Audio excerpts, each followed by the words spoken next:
Hello friends, welcome to Madurai Samayal. இன்னைக்கு நம்ம என்ன பார்க்க போறோம்னா OPPO A9 2020 unboxing and full review. இந்த வீடியோக்கு முன்னாடி நம்ம சேனலை ஃபர்ஸ்ட் டைம் பார்க்குறாங்க மறக்காமல் சப்ஸ்கிரைப் பண்ணுங்கள். இப்போ வாங்க வீடியோக்குள்ளே போகலாம். OPPO A9 2020 இதை நாங்கள் வாங்கி ஒரு மாதம் ஆச்சு. ஒரு மாதமாக இதை நாங்கள் யூஸ் பண்ணிகிட்ருக்கோம். இப்போ வாங்க அன்பாக்சிங் பார்க்கலாம். ஃபோன் ஃப்ரண்ட் எப்படி இருக்குன்னு முன்னாடி இப்போ போட்டிருக்காங்க. சைடில் ஓப்போவோட பிராண்டிங் இருக்குது. இப்போது பேக் சைட் பார்ப்போம். பேக் சைடில் அந்த ஃபோனோட ஸ்பெக்ஸ் எல்லாம் எழுதியிருக்காங்க, அதாவது ஸ்பெசிஃபிகேஷன்ஸ். கீழே வந்து அந்த ரேமோட value, share value, share value அதெல்லாம் இருக்குது. சைட்லேயே அதே மாதிரி இந்த பக்கம் ஓப்போ பிராண்டிங் இருக்குது. இப்போ வாங்க இது வந்து 4GB ரேம் 128GB ஸ்டோரேஜ் வாங்கியிருந்தோம். அது மேலே போட்டிருக்கு OPPO A9 2020. இப்போ வந்து இதில் ப்ரைமரி கேமரா வந்து 48 மெகாபிக்சல் அதெல்லாம் போட்டிருக்கு கீழே. இப்போ ஃபோனை அன்பாக்ஸ் பண்ணிடலாம். ஃபஸ்ட்டு திறக்கும்போது உள்ள ஒரு பாக்ஸ் மாதிரி இருக்குது, ஓப்போன்னு எழுதிருக்கு. அந்த பாக்ஸ் ஓப்பன் பண்ணி பார்க்கலாம் என்ன இருக்குன்னு பார்ப்போம். உள்ளே வந்து ஒரு சிலிக்கான் கேஸ் இருக்குது. சிலிக்கான் கேஸ், அதோட வந்து சிம் எஜெக்டர் டூல், ஒரு யூசர் மேனுவல், எப்பவும் போல ஏதாவது ஒரு யூசர் மேனுவல் இருக்குது. அப்புறம் வந்து ஒரு வாரண்டி கார்டு இருக்குது. சரி, இப்போ அதெல்லாம் ஓர வச்சிடலாம். நம்ம இப்போது ஃபோனை பார்ப்போம். ஃபோனை ப்ரொடெக்டிவ் கார்டில் வச்சுருக்காங்க. இப்போ நம்ம ஃபோனை எடுப்போம். ப்ரொடெக்டிவ் கார்டில் ஃப்ரண்ட்டில் OPPO A9 2020 இருக்குது.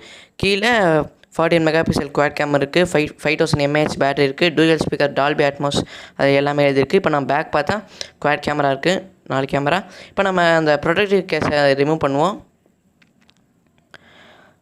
இது ரிமூவ் பண்ணது கொஞ்சம் ஹார்டாக தான் இருந்துச்சு. இப்போ ரிமூவ் பண்ணும்போது ஃபோன் சுவிட்ச் ஆன் ஆகிடுச்சு. பார்க்கலாம், ஃபோன் ஆன் ஆகிட்டுருக்கு. பேக் வந்து நல்லா கிளாஸ் கொடுத்துருக்காங்க. கீழே ஒரு 3.5mm jack, USB type C போட்டிருக்கு. கிளாஸ் ரொம்ப சைனியாக இருந்துச்சு. அப்படியே வெயிலில் வச்சு பார்த்தா நம்ம முகமே தெரிகிற மாதிரி அவ்வளோ சைனிங்காக இருந்துச்சு. இப்போ நம்ம ஃபோன் ஆன் ஆகிட்டுருக்கு. ஃபோனை பார்ப்போம். ஃபோன் ஆன் ஆகிடுச்சு. இப்போ நம்ம ஃபோனை வர ஃபஸ்ட்டு உள்ளே இருக்கிறதெல்லாம் பார்ப்போம். உள்ளே வந்து ஒரு 10W 10W சார்ஜர் கொடுத்துருக்காங்க, டைப் சி கேபிள். இது வந்து கொஞ்சம் அதிகமாக கொடுத்துருக்கலாம், ஒரு 18W கொடுத்துருக்கலாம். பட் 10W கொடுத்துருக்காங்க. டைப் சி கேபிளால் சார்ஜிங் கொஞ்சம் ஃபாஸ்ட்டாக இருக்குது. சார்ஜிங் ஸ்பீட் ஓகே தான், 10W இருக்கிறதுலையும் இந்த ஃபோனுக்கு ஓகே. 5000 mAh பேட்டரியால் எனக்கு கொஞ்சம் லேட் ஆகுது. இப்போ இயர்ஃபோன்ஸ் பார்ப்போம். இயர்ஃபோன்ஸ் செம்ம ஸ்டைலிஷாக இருந்துச்சு. 3.5mm ஜாக்கோட கொடுத்துருந்தாங்க. அதனால் இது எல்லா ஃபோன்ஸுக்கும் இப்போ வர யூஸ் பண்ணலாம். நல்லா சவுண்டு கிளியராக இருந்துச்சு. இப்போ ஃபோனோட ஃபுல் ரிவ்யூ பார்க்கலாம். எலக்ட்ரானிக் இமேஜ் ஸ்டெபிலைசேஷன் இருக்குது, 3 கார்டு ஸ்லாட் இருக்குது, ஃபேஸியல் அன்லாக் இருக்குது, ரிவர்ஸ் சார்ஜிங் இருக்குது, அல்ட்ரா மோட் நைட் 2.0 இருக்குது. அதனால் இது நல்ல நைட் மோட் ஷார்ட்ஸ்லாம் நல்லா இருந்துச்சு. 5000 mAh பெரிய பேட்டரி இருக்குது. மார்னிங் சார்ஜ் பண்ணால் நெக்ஸ்ட் டே மார்னிங் வரைக்கும் யூஸ் பண்ணலாம். கேம் பூஸ்ட் 2.0 இருக்குது. டால்பி அட்மாஸ் சவுண்டு வந்து டூயல் ஸ்பீக்கர்ஸ் இருக்கிறதால சவுண்ட் ரொம்ப கிளியராக இருந்துச்சு. 30,000 கீழே இருக்க ஃபோன்ஸ்லேயே இந்த ஃபோனோட சவுண்டு தான் ரொம்ப அதிகமாக இருந்துச்சு நாங்கள் யூஸ் பண்ண வரைக்கும். ரொம்ப லவுடாகவும் கிளியராகவும் இருக்குது. இப்போ இந்த ஃபோனோட ப்ராசர் பார்ப்போம். இந்த ஃபோனில் வந்து Snapdragon 665 ப்ராசர் யூஸ் பண்ணியிருக்காங்க. இது ரொம்ப நல்ல ப்ராசர். அதோட இது ஒரு கேமிங் ப்ராசர்னு சொல்லலாம். இதை நான் கேம் பூஸ்ட் 2.0 இருக்கிறதால கேம் விளையாடும்போது ரொம்ப அழகான எக்ஸ்பீரியன்ஸ் இருந்துச்சு. கொஞ்சம் கூட ஹேங்கே ஆகலை. அதோட லேகே இல்லைன்னு சொல்லலாம் இந்த ப்ராசர் பொறுத்த வரைக்கும். இது வரைக்கும் இந்த ஃபோன் இது வரைக்கும் ஒரு மாதம் ஆகி இன்னும் இந்த ஃபோன் ஹேங்கே ஆகலை. இப்போ வந்து நம்ம பேட்டரி பார்க்கலாம். பேட்டரியில் 5000 mAh பேட்டரி இருக்கிறதால இது ஒரு பெரிய பேட்டரி. அதனால் மார்னிங் சார்ஜ் பண்ணால் நெக்ஸ்ட் டே மார்னிங் வரைக்கும் இந்த பேட்டரி தாங்குது. கொஞ்சம் பெரிய பேட்டரி. யூடியூபர்ஸ்லாம் இந்த ஃபோன் கண்டிப்பாக யூஸ் பண்ணலாம். இதோட யூடியூபர்ஸுக்கு வந்து முக்கியம் அந்த கேமரா குவாலிட்டி. இந்த ஃபோனில் கேமரா குவாலிட்டி ரொம்ப நல்லாயிருக்கு. இதில் 48 மெகாபிக்சல் லென்ஸ் யூஸ் பண்ணியிருக்காங்க. இப்போ கேமரா சாம்பிள்ஸ்லாம் காமிக்கிறேன். இதெல்லாம் நான் எடுத்த ஃபோட்டோ. நார்மல் மோடு இல்லை, நான் இதில் எடுத்த ஃபோட்டோ. இங்கே ஓரமாக நான் ப்ளர் பண்ணியிருப்பேன், அதெல்லாம் நான் காமிக்கக்கூடாது, ப்ளர் பண்ணியிருக்கேன். இப்போ மேக்ரோ லென்ஸ் பார்க்கலாம். மேக்ரோ லென்ஸ்னால் ஷார்ட் எடுத்த ஃபோட்டோ ரொம்ப நல்லா இருந்துச்சு. இப்போ போர்ட்ரேட் மோடில் பார்க்கலாம். இது நான் போர்ட்ரேட் மோடில் எடுத்தது. ரொம்ப நல்லா தான் இருக்குது. எல்லா மோடும் இது ஓகே.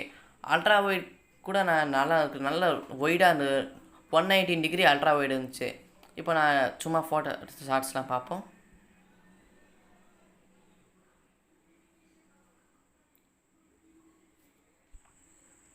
கேமரா குவாலிட்டி இந்த ஃபோனில் ரொம்ப நல்லாயிருக்கு. அதாவது இப்போ நான் 4Kல அதில் வரைக்கும் வீடியோ எடுக்க முடியும். 4K 1080p 720p வரைக்கும்லாம் வீடியோ எடுக்க முடியும். இப்போ நான் 4Kல வீடியோ எடுத்த சாம்பிள் பார்ப்போம். ரொம்ப நல்லா கிளியராக இருக்குது. என்ன எடுக்கிறோன்றது அது கரெக்டாக தெரியுது. நம்ம கலர் கரெக்டாக இருக்குது. இப்போ நான் ஜூம் பண்ணி காக்கிறேன். 2x ஜூம் பண்ணியிருக்கேன். 5x ஜூம் பண்ண 10x வரைக்கும் இந்த ஃபோனில் ஜூம் பண்ண முடியும். 10x 5x வரைக்கும் டிஜிட்டல் ஜூம் இருக்குது. அதனால் கொஞ்சம் கிளியராக இருக்கும். இப்போ நான் 5x ஜூம் பண்ணி காமிக்கிறேன் எவ்வளோ கிளியராக இருக்குன்னு பாருங்கள். கிட்ட இருந்து பார்க்குற ஃபீலிங் ஒன்று கிடைக்கும். அப்புறம் இப்போ கலர் வாய்ஸ் 7.1 புதுசாக ஒரு அப்டேட் கொடுத்துருக்காங்க. அதனால் இந்த ஃபோனுக்கு Android 10 வருது. Android 10லேயே இந்த ஃபோனை நீங்கள் நல்லா யூஸ் பண்ணலாம். அதனால் உங்களுக்கு நிறைய ஃபீச்சர்ஸ்லாம் இருக்குது Android 10ல். அதான் இந்த ஃபோனில் எல்லா ஃபீச்சர்ஸும் நீங்கள் யூஸ் பண்ணி என்ஜாய் பண்ண முடியும். ஓவரால் ரேட்டிங்ஸ் இந்த ஃபோனுக்கு நான் 10க்கு 8.5 கொடுப்போம். நல்ல இமேஜ் கிளாரிட்டி, நல்ல ஆடியோ, நல்ல பேட்டரி இதுக்காக தான் வாங்கியிருக்கோம். இந்த யூடியூபராக இந்த ஃபோன் நாங்கள் இந்த ஸ்பெக்ஸ்க்காக தான் வாங்கியிருக்கோம். ஒரு யூடியூபர், கேமர், ஒரு ஆர்டினரி யூஸருக்கு இந்த ஃபோனை நான் கண்டிப்பாக ரெக்கமெண்ட் பண்ணுவேன். 15Kக்கு இதுக்கு ப்ரைஸ் ரேஞ்சில் இந்த ஃபோன் ஒரு நல்ல ஃபோன் தான். ஆனால் அந்த ஃபோனை யாருக்குமே நான் வாங்குன்னு கம்பேர் பண்ணல. 15Kல ஒரு நல்ல ஃபோன், ஒரு நல்ல கிளாரிட்டியில், நல்ல பேட்டரியில் வாங்கணும்னு நினச்சிங்கன்னா அந்த ஃபோன் நீங்கள் கண்டிப்பாக வாங்கலாம். அவ்வளோதான் ஃப்ரெண்ட்ஸ். இந்த வீடியோ உங்களுக்கு பிடிச்சிருந்தா லைக் பண்ணுங்கள், ஷேர் பண்ணுங்கள், மறக்காமல் சப்ஸ்கிரைப் பண்ணுங்கள். பாய்.